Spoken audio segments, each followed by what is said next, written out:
This video is about the 8-mark questions on the USA paper, Unit 2C. There are 3 types of 8-mark question and they come in this order: effect, then cause and then change. And this video will cover all 3 because they have a very similar way of answering them. So what are you required to do? You're required to develop 2 explanations. That's not a description like in the 6-marker, it is an explanation. And we'll see what that really means when we look at some model answers. And to get the full marks, you need to suggest what the relationship between those 2 explanations is. So, 3 types, as I said: effect, cause and change. Make sure that you're answering the right one. Read the question carefully.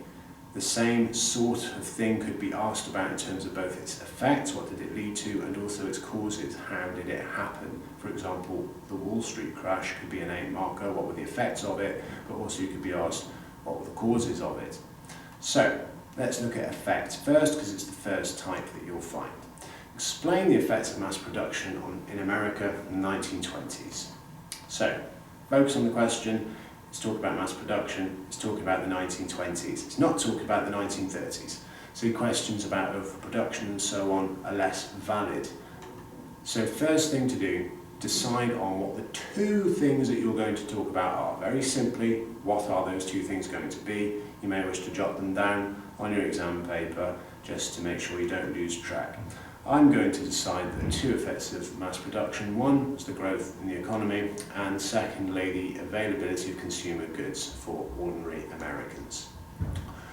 Do pay attention to the question. If it asks you what the effects are on 2 different things, for example, US economy and society, then the examiner is expecting one effect for each of those things. One way it affected the economy, one way it affected society. It won't always have 2 different things, but it could. So, explain. This is an explanation. This is different to the descriptions in the 6 markers. It is explicitly saying how mass production led to this economic boom. It is not describing what the economic boom is. It is not describing what mass production is, although that's obviously part of it. It is explicitly stating this is how mass production contributes to the economic boom. Second paragraph will link back to the first as well for the full marks. My second point is that consumer goods are more available for ordinary people as a result of these cheaper products, and I've linked it there. It links to the previous point, reduced production time. I've talked about those things in the previous paragraph, so I'm demonstrating that this feature of mass production has 2 very different effects, an economic one and the social one, and that's what you need to do to get the full marks. Let's look at a causes question now. It's going to be the same stem again. Not the same stem, sorry, the same style of response. So explain why so many Americans bought shares on the Wall Street Stock Exchange in the 20s. So I'm deciding on 2 causes. This time it's causes, not effects. Read the question carefully. Again, I'm going to go with the growth of the economy, but this time I'm stating what it caused, not how it was affected. And I'm going to talk about buying on the margin.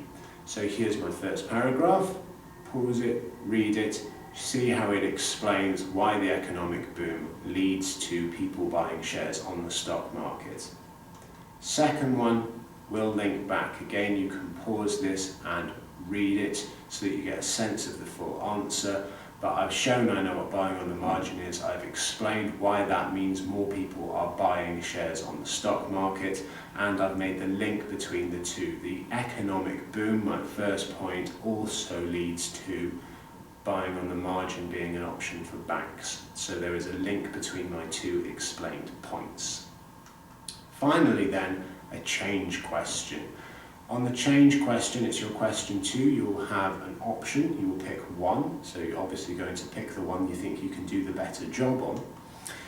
The one I'm going to look at is explain how the lives of many women in the USA changed in the 1920s. And it's the same thing as it is for causes and effects. You start off by deciding the 2 things that you want to talk about in your explanation. So the flappers is one I'm going to talk about, and new technology is another change in the role of women in society, or rather the lives of women in society. So my explanation, what's the change? Here's the change. Flappers, the change in perceptions of women and the fact that they served an example of a new role. So you can pause and read that. My second point, explain and link it. My second point is about how these new labour-saving devices change the lifestyles of many women, and the link between the two is that both of these are about increased freedoms. Flappers are demonstrating that women can do new things in society. They don't have to be shackled by outdated expectations of women, and the new consumer goods give them the actual time to enjoy new freedoms. So both explain points on how the role of women changed, and their similarity, their link, is that freedom for women is increasing during the 1920s. So just to recap what we do on 8 markers, we need to have 2 explanations. So when you see the question, decide what your 2 points are going to be, develop an explanation for each of them, and then for the 4 marks suggest a link. That can either happen during your second paragraph, as I've shown you in this video, or you could simply explain 2 things in isolation and then have a third mini paragraph where you say what the relationship between those 2 are, whichever strategy suits your writing style best. But the 8 markers, there's 3 of them on the paper. It's a significant chunk of the marks, so it pays to practice them and to get good at.